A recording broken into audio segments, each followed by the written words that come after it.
ফেললা কেন?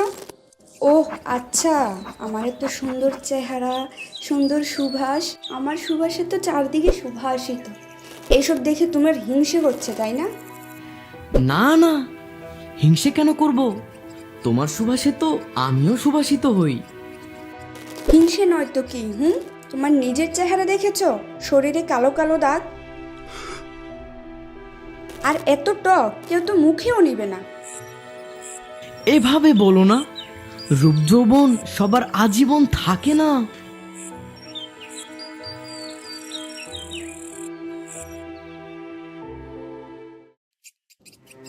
এ কি, আমার পাপড়িগুলো শুকিয়ে যাচ্ছে কেন? আর কোনো সুবাসও নেই। আহারে, কষ্ট পেও না বন্ধু। ফুল হয়ে যখন ফুটেছো, একদিন ঝরে যাবে, এটাই রীতি।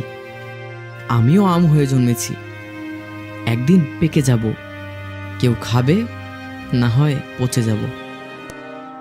আমি দুঃখিত বন্ধু, আমাকে ক্ষমা করে দিও। আমি সেদিন তোমাকে অনেক বেশি কথা বলেছিলাম।